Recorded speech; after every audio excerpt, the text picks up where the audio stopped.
His hand slammed the desk so hard my coffee rippled, like it was bracing for impact. The report he shoved at me wasn't mine. The bug wasn't mine. And the failure, again, wasn't mine. But at 6:55 p.m., I was the one being held responsible. One blink ago, I was leading the most ambitious AI deployment in the company's history. The next, I was being dismissed over someone else's mistake. No conversation, no context. Just a command and a clock running out. I'm Brielle Vexley, lead systems architect of Mirage 9, Tarkin Digital's $950 million neural routing engine, scheduled for release at 9 a.m. the next day. I built the core logic from scratch. 6 years, 4 rebuilds, a patent application, and a dozen 2 a.m. emergency recoveries. When the system froze in beta 2 winters ago, I slept in the server room. When the board wanted a faster launch, I rewrote the neural pathways by hand. I wasn't just another engineer. I was the backbone of this thing. And yet, Brennan Arlo acted like I was disposable. He came in 4 months ago with a crisp suit, a smug grin, and a mission to modernize the culture. Step 1: strip away what already worked and replace it with whatever looked flashier on a pitch deck. He didn't understand the code, the architecture, or the people, but he knew how to make noise in meetings and look important in emails. He called me legacy logic once, in front of the entire team. Still, I stayed. Not for him, for the engineers I mentored, for the system I poured my life into, and for the silent promise I'd made to myself that I'd finish what I started. I swallowed the disrespect. Until tonight. The error he pushed across the desk wasn't mine, but he demanded I fix it before sunrise. When I calmly explained it fell under a different team's module, he didn't blink. Fix it tonight, or you're done here. I felt my heart knock once. Hard, then go cold. I stood, straightened my blazer, picked up my bag. Then I'm done here. And I left. No rage, no outburst, just a faint smile, one he didn't understand. Because if Brennan Arlo truly knew what Mirage 9 required to launch, he would have never fired me at 6:55 p.m. As the elevator doors closed behind me, the silence pressed in. No one chased after me. No one called my name. The last sound from that boardroom was the faint rustle of Brennan's synthetic charisma deflating behind him. I stood still. The chrome walls reflected a tired face with graying roots, sleepless eyes, and lips drawn tight to keep everything else from falling apart. They think I walked out because of pride. I thought, they don't know what I've already given up. The elevator dinged, and I stepped out, back into my own timeline, the one they never bothered to ask about. It had been 6 years since the Mirage 9 incident. That day, I wasn't in the office. I was in the back of an ambulance, cradling my phone, trying to focus on the flashing heart rate monitor beside my sister's body. We'd just left her house. Stage 4 metastatic cancer. Her breath was shallow. Her lips were blue. The paramedics weren't sure she'd make it to the ER. Then my phone rang. The voice on the other end was shaking. Noira, the SIM control just dropped across 3 flight centers. Mirage 9 is offline. The GPS error's replicating across all training modules. We've got FAA observers on site. We're hours from a multi-million-dollar lawsuit if this isn't contained. I remember looking down at my sister, unconscious, and then at my laptop bag beneath my feet. I didn't say a word. I just opened it. There, in the ambulance, surrounded by the beeping of monitors and the acrid smell of sterilized fear. I rewrote the core logic of the emergency redirect protocol. I didn't test it. I didn't comment it. I just trusted my own math. Then I pushed it live over mobile data. 2 bars. The system stabilized in 4 minutes. The FAA never found out. The lawsuits disappeared. And by the time I stepped out of the ambulance, my sister was gone. Mirage 9 became one of Arcana's most celebrated recoveries. It was a turning point in investor trust. The press release quoted Brennan's predecessor, A brilliant team effort. The system responded as designed. Except it hadn't. The system responded because I broke protocol to save it. That single line of code, the one that saved them $48 million, was written on the back of a clipboard in an ambulance. The original file still lives in the archive. Line 1129. Written in the back of an ambulance. No tests. Just hope. No one ever asked me what I missed that day. No one mentioned the funeral I didn't attend. I didn't tell them. I didn't want sympathy. But somewhere inside me, something shifted. I stopped raising my hand first in meetings. I stopped volunteering for the Sunday deployments. I stopped smiling when they gave someone else credit for my work. Back in the present.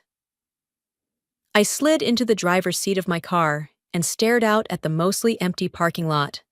The night air pressed in, still warm from the late autumn sun. I didn't start the engine. Instead, I opened my laptop again and pulled up a version history folder no one else had touched in 5 years. There it was. Mirage Isactionais. Fallback v3.1unf.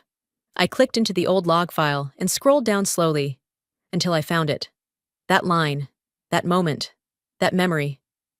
They think I broke things, I whispered, but they never saw how many times I held it all together. I closed the laptop. Gently this time. Behind me, Arcanatech was preparing to go live with a system they didn't even know was incomplete, and now they had fired the one person who had been holding its heart in her hands, long before they even knew it had one. I didn't leave that building angry. I left alert. There's a difference. Some part of me had already been bracing for it, for weeks, if I'm honest. You don't survive this long in tech without developing a kind of sixth sense for people like Brennan Arlo.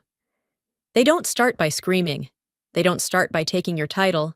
They start by smiling. He arrived at Tarkin Digital like a well-cut suit no one ordered. 34, camera ready. Always in a blazer too slim for someone making heavyweight decisions. His first company-wide email didn't mention the engineers. It quoted Steve Jobs. His second introduced the phrase strategic refresh of legacy mindsets. That was the first red flag. I was the legacy. Brennan wasn't dumb. He just didn't care about the system. Not the code, not the culture, not the people who had given 6 years, 10 years, 17 years to it. He cared about headlines, velocity charts, investment buzz. And he had no use for people like me, quiet builders who got things done without a slideshow. At first, I gave him the benefit of the doubt. Everyone deserves one. But then came the decisions. He eliminated the overtime meal stipends, canceled Friday wrap-up meetings I'd led for years, rescheduled roadmap briefings to 8 p.m., then scolded people for joining late. He didn't say, stay late. He made it the new normal. Still, I held my ground. I did my job. I led the Mirage 9 core with the same precision and quiet care I always had. Until he called it a beautiful relic. He said it in a meeting full of interns. I remember the way their heads tilted, uncertain if they should laugh. What hurt wasn't the words. It was the intent behind them. He was setting the stage, shrinking my role, publicly, making it easier to shove me out later without backlash. I'd seen it happen to others. Now it was my turn. What he didn't know was how much I already knew about him. A few weeks after his arrival, I came across a sanitized exit article from his previous company, but the cached version told a fuller story. Brennan had once been CTO of a fast-scaling logistics startup. He pushed his team through 16-hour days for 19 straight days to meet an impossible demo deadline. One junior engineer collapsed, hit his head falling down the back stairwell after a 3:00 a.m. shift. The company called it an isolated incident. Brennan called it a learning opportunity. Weeks later, he was out, with full equity and a glowing press release about refocusing on visionary leadership. The part that caught in my throat was the photo. It was the same smirk, the same hollow eyes that somehow always passed through you when he talked. Back at Tarkin, the walls were shifting. Engineers who used to stop by my desk now typed shorter messages. One asked, hesitantly, if they should still run big pushes through me or go straight to Brennan's new streamlining lead. The term meant nothing, and everything. I was being edged out from within. The final straw came the week before he fired me. One of my oldest colleagues, Hank, submitted his resignation after 13 years. Said he didn't recognize the place anymore. No exit lunch, no mention in the company Slack. I was the only one who walked him to the elevator. That elevator ride felt like foreshadowing, like something in me was descending too. I watched Brennan from a distance after that. He didn't micromanage. That would have required knowing what we actually did. No, he managed perception, and he was good at it. Good enough to fool the board. Good enough to make himself look like the hero. Even while the system cracked beneath him. But deep down, I knew something he didn't. Brennan Arlo might have clawed his way into the corner office, but he'd never earned a crown. And soon. He'd learn what happens when you push the architect out before the structure's finished. On Monday morning, the office greeted me like a stranger at a family reunion. No one was rude. No one said anything out of line. That's what made it worse. The change was in the silence. The long stretches of hallway without eye contact. The quick shuffles of chairs when I entered the break room. The way conversations dropped mid-sentence, like I'd triggered a mute button just by walking in. They weren't ignoring me. They were avoiding the risk of being seen beside me. The shift had been gradual. A few clipped replies in Slack. Forgot to CC you, here and there. Then came the meetings I used to lead that were suddenly rescheduled without me. It wasn't outright exile. It was the more efficient kind. Professional distancing. The kind that didn't require confrontation. I tried not to take it personally. For a while. But when Ethan stopped responding to my code review notes, something cracked a little. Ethan was one of my first mentees. The kind of brilliant but unpolished mind you root for even when they're 2 hours late to deployment day. I had walked him through his first system panic. Taught him how to debug recursion loops without swearing. Helped him find his voice in sprint planning. Now he was copying Brennan on every bug ticket even tangentially related to Mirage 9. And tagging me as the bottleneck. He didn't explain, didn't even look at me in the hall. It wasn't betrayal, not exactly. It was survival, and I understood it. That hurt more than if he'd actually stabbed me in the back. Still, I worked, quietly, precisely. No one asked me to. But I combed through the new UI integration and fixed 3 memory leaks the new efficiency team missed. I rewrote a malformed handler that could have corrupted real-time inputs. I didn't leave comments. I didn't sign my name. I did it because I couldn't bear to let the system fail. Not yet.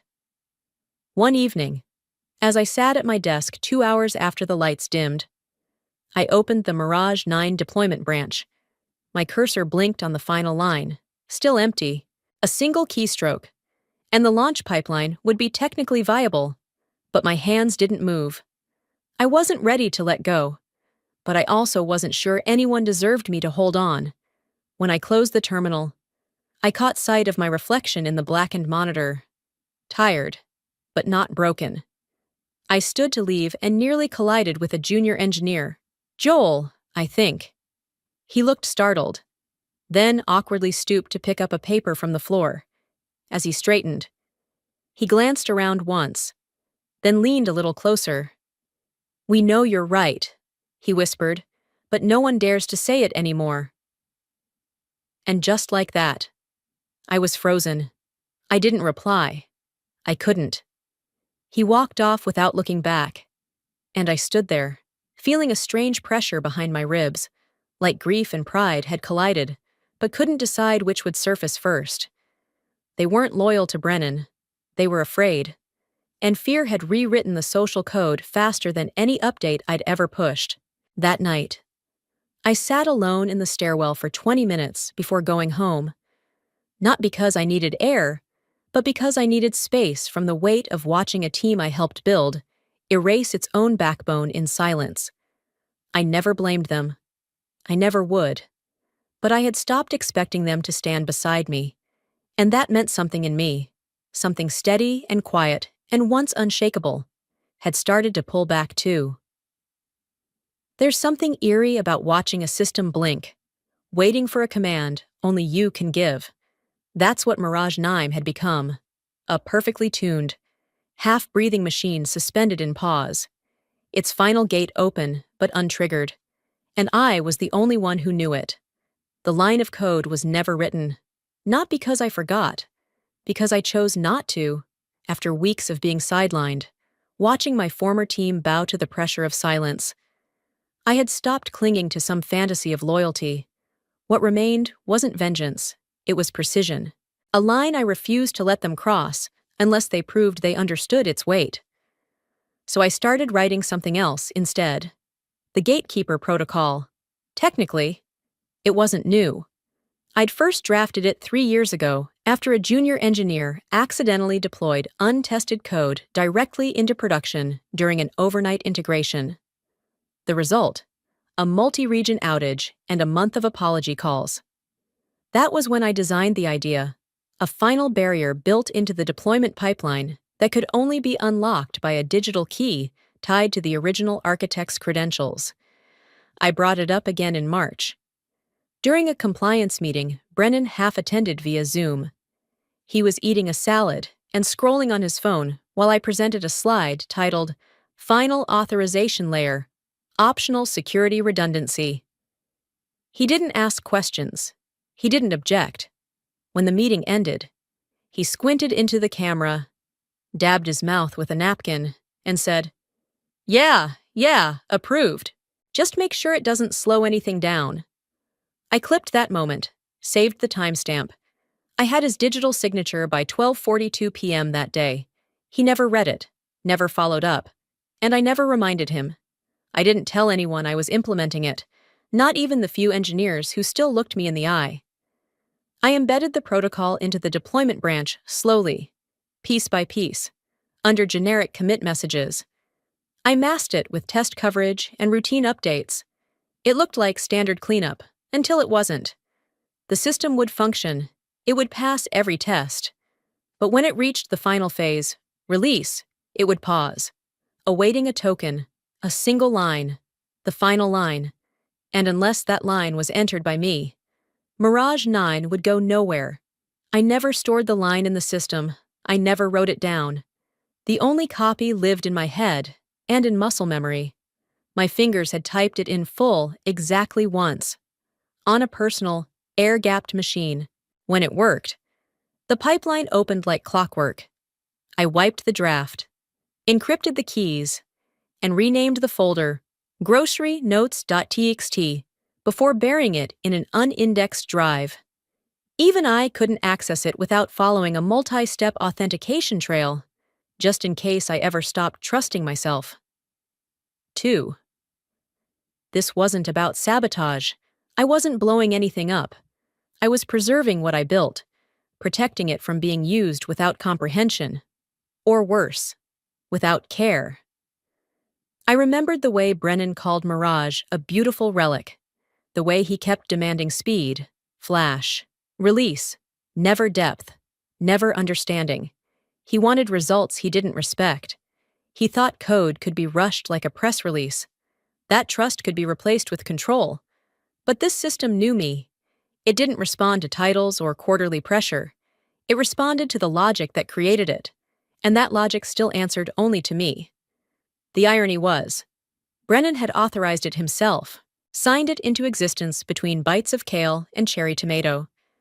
The man who wanted to erase me had blindly handed me the last door he could never open. I suppose that's the thing about people who underestimate you. They don't see your hands shaping the exit until they're already on the outside. As I stared at the terminal that night, watching the cursor blink on the untouched line, I felt no anger, just calm, clean, clinical calm. They could delete my name from the team chart. They could root around me in meetings, but they couldn't deploy Mirage without crossing a bridge I never finished.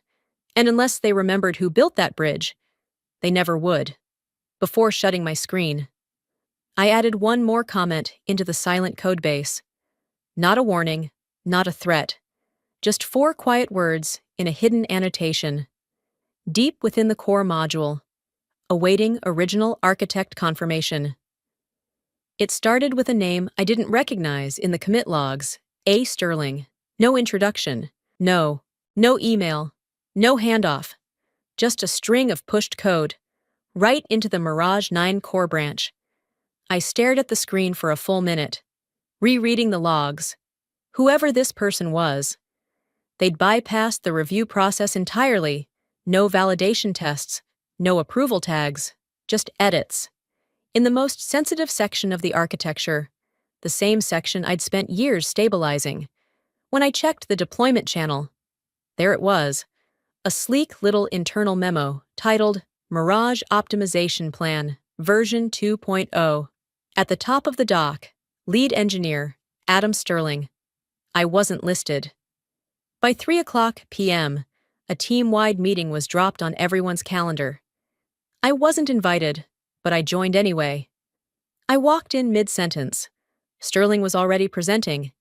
You could tell he was polished, smiling, confident, fluent in buzzwords. We're taking a leaner, more scalable approach, he explained, gesturing to a flowchart that looked like it was pulled from a marketing deck. Not a dev environment. I stood silently in the back as he described his plan to elevate Mirage beyond its legacy constraints. He never once mentioned who built those constraints, or why they existed. By 5:30 p.m., the first build failed. Not a soft crash, an unrecoverable freeze during input processing. Core modules looped into themselves, logs flooded with null pointers. Within minutes, half the team was scrambling to diagnose the problem, and the rest were blaming the system itself. Sterling shrugged. Could be a compatibility issue with the old logic. Anne Brennan, with no pause and no shame, turned to me. You'll need to fix this, tonight. No acknowledgement that I hadn't been included. No mention that I hadn't touched this new version. Just a flat directive. Like I was tech support for a mess I never made. At 6:51 p.m., an email arrived in my inbox. Need full diagnostics before 9 a.m. No need to log hours. No pay, no credit, no voice. I didn't reply. Instead, I opened Sterling's commit history, then his profile, then his past companies. What I found made my chest tighten, twice before. Sterling had been flagged for code plagiarism, once from a now-defunct gaming startup, settled quietly. Another from a wearable tech company that had to pull a $40 million launch due to embedded proprietary code. Both cases had been buried, scrubbed off major tech forms, but I found fragments, screenshots, archive.org, snapshots, and one headline buried deep in an old industry newsletter. CTO exit amid IP concerns. Adam Sterling resigns without statement. But that wasn't the part that made me sit back in my chair. The part that did? A tiny footnote in a 6-year-old investor brief. Private seed sponsor, B. Arlo Ventures. Brennan had backed Sterling's previous company. Quietly. If Sterling's reputation burned, Brennan's did too. That's why he brought him in. That's why he protected him. And that's why I was expendable. I didn't scream. Didn't confront. You stopped fixing.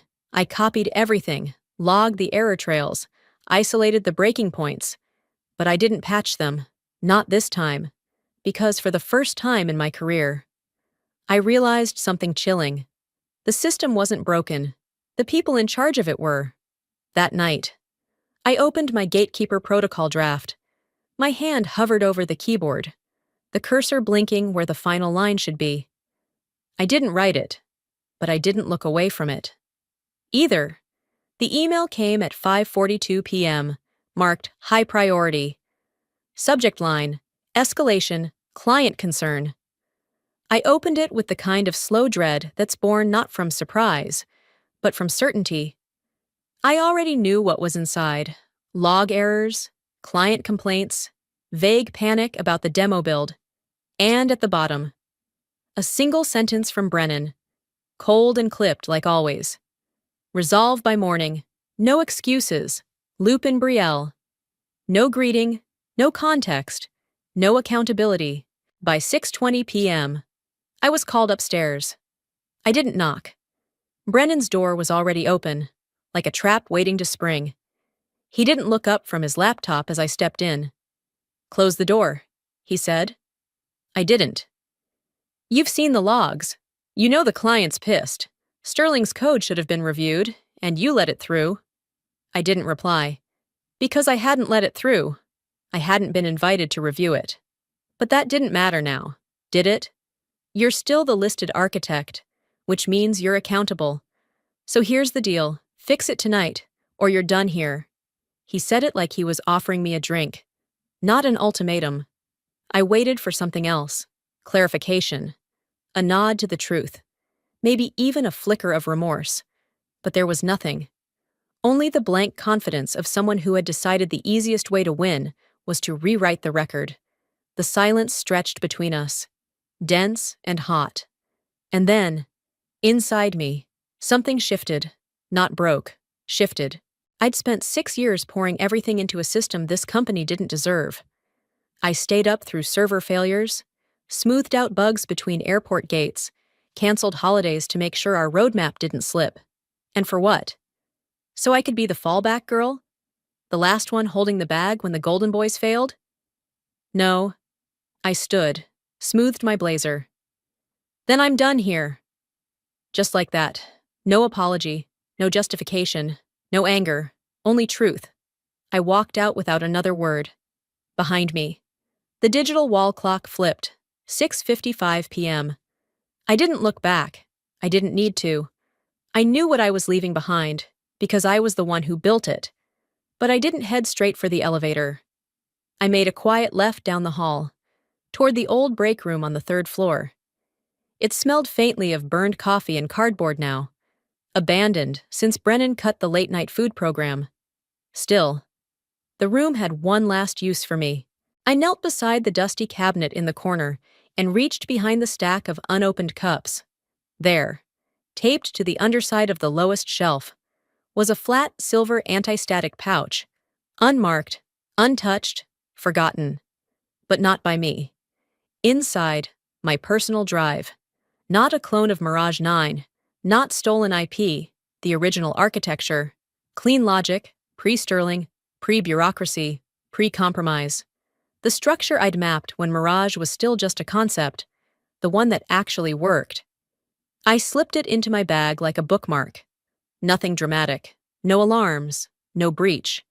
Just reclamation, downstairs. The lobby hummed with quiet conversation. No one looked up as I passed. The security guard offered a distracted nod. It was like I was already invisible, but they'd notice soon, because the final line still hadn't been written. And no one else knew how. Outside in the parking garage, I unlocked my car and slid into the driver's seat. The air inside was still warm from the afternoon sun. I powered on my laptop and waited for the terminal to load. There it was. The line of code I'd stared at 100 times. Still blank, still waiting. Line. Ready to confirm launch authority. I let my fingers rest on the keyboard. The same hands that had steadied this system through every failed beta. Every late-night pivot. Every misguided innovation. I thought of the engineers I'd trained, the clients I'd protected, the silence I'd swallowed. And then I thought of Brennan, of how he spoke over me, of how he erased me, of how he signed a protocol he never read. I didn't type the line, but I didn't close the file either, because I knew something they didn't. The system wasn't ready, and I was no longer theirs to fix it. I didn't drive home. I turned left out of the garage instead of right, letting the roads decide where I ended up. It was past 7:00 p.m., but the city still hummed with after-hours motion, cars blinking through intersections, office towers cooling under amber streetlight. I passed a gas station I didn't need and a diner I used to stop at when Mirage was just a prototype held together by duct tape and hope. 5 blocks later, I pulled into a mostly empty parking lot, an old public space across from a storage unit building. Silent, private, no eyes, No witnesses. I killed the engine, but left the lights on. The silence in the car settled around me like a second skin. In the passenger seat sat my laptop, still warm from earlier. I opened it without thinking, without hesitation. My hands moved on their own. The terminal glowed. The build path loaded. The last line still waited. A blinking cursor. A heartbeat of possibility and absence. I rested my fingers on the keys. The code was stable, flawless. Really, it had been tested 1,000 ways. All it needed was one more line. A confirmation of launch authority. One sentence. One breath. I didn't type it. Not yet. My mind drifted back to a night a month ago, when I had typed that line for the first and only time. It was late. Brennan had just finished a department-wide meeting with his usual flair, tossing out phrases like efficiency over ego and replaceable roles in scalable structures. I remembered the exact sentence that flipped something in me. Engineers are interchangeable. Systems are what we invest in. I had gone home, poured a glass of wine I never drank, and opened the file, not out of spite, out of sorrow. The line had felt sacred at first, something final, like carving your name into the hull of a ship before it sails. But once I saw it on screen, something in me recoiled. It didn't feel right to finish something for someone who never valued how it began. So I deleted it, not out of rage, but out of principle, tonight. My reasons were different. Now I wasn't protecting my pride.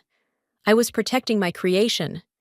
Brennan would try to force the system out the door, use Sterling's compromised patches, cut corners until the structure collapsed, then blame the foundation for not holding. I had seen it play out before, with other systems, other engineers. But Mirage 9 was mine. It was never about revenge. It was about control. And tonight, control meant refusing to give in, not with a bang, but with nothing. No line, no push, no permission. Still, my fingers hovered, my heart, not racing, steady. There was guilt, yes, somewhere beneath the layers of clarity. I thought of Maya, the junior engineer who stayed late for every test, of Joel, who whispered, "We know you're right," when no one else dared to speak. They didn't deserve this silence, but neither did Mirage deserve to be deployed by hands that only knew how to extract from it. The system wasn't failing. The leadership was, and I wasn't going to let them succeed by cannibalizing what I'd built from integrity. I reached down and opened the encryption log, wrote a single internal note. Final line withheld by original architect. System remains incomplete by design. I closed the terminal. Didn't shut the laptop, just let the screen dim into black. Outside, a text buzzed across my phone screen. Production build failed. Can you confirm access? From an unknown number, but I already knew whose panic it carried. I didn't respond. I didn't even smile. I just sat in that parked car. Engine silent, code untouched, cursor still waiting. It wasn't sabotage. It wasn't vengeance. It was subtraction, one missing line. And nothing moves. The dashboard lit up in soft blue, waiting for my command. I sat still in the driver's seat, engine off, fingers hovering just above the keys of my laptop. The air around me was heavy with silence. No music, no movement, just the low hum of my machine and the slow rhythm of my breath. The message had come through minutes ago. Production build failed. Can you confirm access? No greeting, no apology, just need. It was 7:08 p.m. I stared at the blinking cursor. In the world of systems architecture, there are two kinds of power, the power to create and the power to halt. I had spent 6 years perfecting Mirage 9, line by line, function by function. But the most important line, the one they didn't know existed, was the one I wrote to stop it. I opened the failsafe file, hidden in plain sight, named something forgettable. Inside it, one line sat dormant. A gatekeeper, a conditional lock. I entered my credentials, 2 layers of verification, then typed the final command. Not a deployment line. A lock. 7:09 p.m. I pressed enter. Across the city, in Tarkin's main operations room. The war room buzzed. Engineers leaned over keyboards. Sterling barked orders. Brennan paced behind him, jaw tight, his eyes fixed on the countdown clock above the deployment screen. The system had passed all tests, logs were green. The client was on standby for confirmation. 3, 2, 1, and then, gray. The dashboard flickered, then turned slate gray. Status, frozen. Build, unresponsive. Keyboard inputs failed. Push attempts were rejected. Someone tried to rerun the pipeline. And then it appeared. Error 74. Awaiting authorization token. Origin architect only. Sterling paled. I don't know what this is, he stammered. I've never seen that string. A younger engineer pulled up the logs. This isn't part of our new framework. It's baked into the original architecture. Root level. Brennan stepped forward, eyes narrowed. Override it. We can't. There's no override.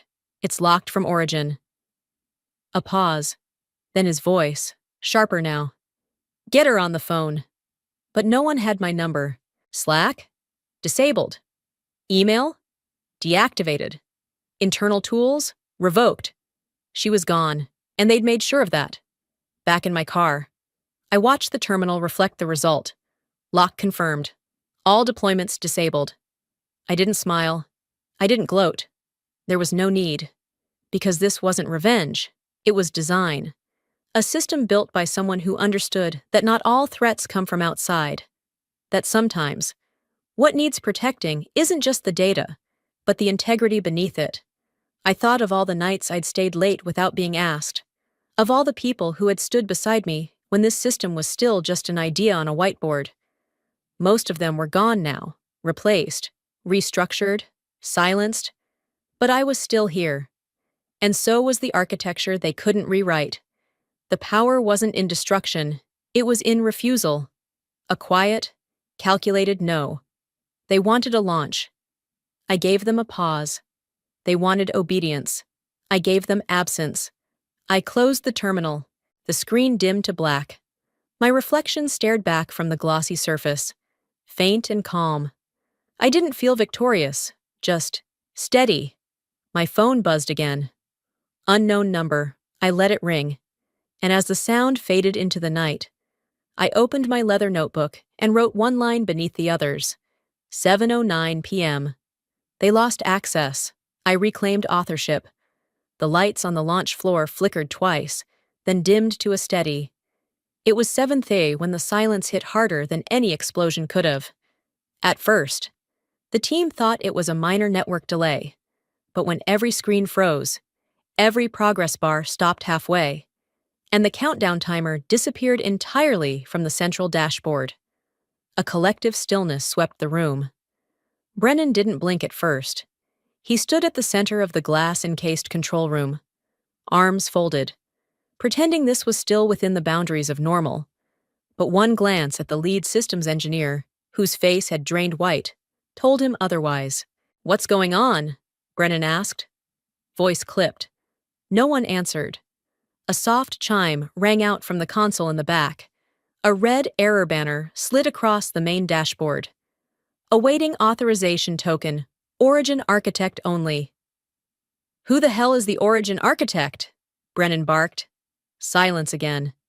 Then someone, far too new to know better, answered in a hush. Brielle Vexley.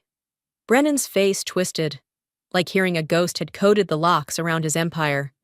Back in her car, parked 2 miles away with rain gently coating the windshield. I watched the live stream updates freeze on my phone, one by one. I didn't smirk. I didn't celebrate. I just exhaled slowly. The way you do after surviving something no one else saw was killing you. The version they'd been preparing for deployment was technically sound, but structurally hollow. They thought they had the skeleton. What they didn't know was that the heart was missing. And without the origin key, the system wouldn't beat, wouldn't breathe, wouldn't even twitch. I had built the kill safe for ethical reasons, But tonight, it had a poetic function. Back inside Orion's control suite, Brennan spun on his heel and pointed. You. Roll back the build. Revert to the previous version. Sir, the rollback command requires dual authentication from the creator. We don't have her credential. Then bypass it. It's not possible, said Kira, a senior engineer who once trained under me. Her voice was flat but steady. The protocol's embedded at architecture level, root-locked. You're telling me she locked down a $950 million system? Alone? Kira nodded. And you signed off on the testing approval in March. We warned you not to skip validations. The silence that followed wasn't the reverent kind. It was the kind that slowly bruises a leader's credibility in front of their team. By 8:15 p.m., news of the delay started trickling outside the company walls. A reporter from Market Edge pinged Brennan's assistant asking for comment about the unexpected hold on Orion's long-awaited launch. Meanwhile, investors were already tightening their fists. A major hedge fund sent a chilling message to the boardroom Slack. Funds suspended until launch is secured. We do not invest in unsecured systems. Brennan, who once bragged about charm being better than code, found neither could save him now. He stormed into the side conference room and slammed the glass door shut. Through the transparent panel, the engineers could still see him pacing like a caged executive. I want every line of her code dissected by morning, he shouted at someone on speakerphone. I don't care what it costs. But it wouldn't matter, because the protection protocol wasn't a bug. It was a design feature. I never hid it. I documented it thoroughly in internal updates. But Brennan never read them. He was always too busy chasing spotlight interviews and strategic handshakes. At 9:27 p.m., a young assistant named Malik walked up to the board liaison with a tablet in hand. His tone was cautious, but his words clear. I've reviewed the protocol logs. There is no way to override the current state without the Origin Architect's token. Meaning, Brielle is the only one who can authorize release. The liaison blinked slowly, her jaw tightening. Then that system is effectively frozen. Yes, ma'am. Then why didn't we have a backup? Malik hesitated. We did, but Brennan ordered it decommissioned, said it slowed momentum. In my parked car, I watched the board meeting notification light up my inbox, unread. I had no need to attend. Not tonight. This wasn't vengeance, not entirely. This was design, ethical design. They thought they could rip out the soul of the system and still sell its body. They were wrong. They didn't fire Brennan in a meeting. There was no press release, no grand announcement, just a silent redirection of authority. His access revoked by 7:45 a.m. His name quietly removed from the Myridge Core documentation by 8:13. By mid-morning, his office door stood ajar, monitor dark, and a sticky note left behind on the window. Closed for alignment review. I watched it unfold from afar. My phone buzzed 3 times in the space of an hour. Not from Brennan, not from HR. From people whose voices I hadn't heard in years, board assistants, former engineers, even one of the senior architects who once dismissed me in a meeting for being too careful. Their messages all shared the same tone, urgency wrapped in politeness. They didn't ask if I was okay.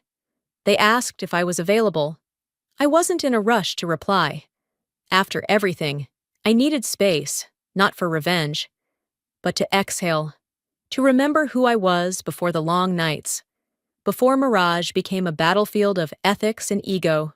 I took a long walk through Larchmere, where the leaves were already beginning to turn. The wind had a kindness to it, a hush that felt earned. And yet, beneath that calm, a question stirred. What now? That answer arrived in an email titled Legacy Continues. It was from Corinne and Elias, the 2 interns I once mentored back when Mirage was just a code name on a whiteboard. I remembered their curious eyes, their cautious fingers on the keyboard. They had questions about everything: encryption standards, edge deployment, whether coffee tasted better from the second floor machine or the one downstairs. Now, years later, they were the co-founders of a rising AI safety firm called Elleries. We saw what happened, the email read, and we remembered who taught us not just to build systems, but to respect them. I stared at the screen for a long time. They weren't offering pity, they were offering purpose. Their proposition was clear: join Alaris as head of engineering. Rebuild Mirage. Not the version tainted by PR and performance bonuses, but the system I once dreamed of. A system rooted in ethical boundaries, user dignity, and protective architecture that didn't rely on one person holding a kill switch. They didn't want vengeance. They wanted resilience. I flew out the next morning, quietly. No press. No LinkedIn update. Just me and the future I once thought I'd lost. Alaris's headquarters wasn't in a glass skyscraper. It was in a brick building near Lake Union. Sunlight filtered through large windows. People coding in socked feet and oversized hoodies. It smelled like lavender and whiteboard markers. Corinne greeted me first. She didn't shake my hand. She hugged me. "I kept your post-it from 2018, she whispered. The one that said, "Systems fail when people stop caring." It got me through a few tough nights. We walked through the open workspace where Elias joined us, and together they showed me their prototype. HoloRoot, an adaptive AI framework designed to carry forward my old integrity models from Mirage, but with full transparency and community auditing baked in. My throat tightened. Somehow, they'd taken the architecture I had once buried beneath corporate deadlines and brought it to life with more clarity than I ever managed at Orion. And now they wanted me to guide it.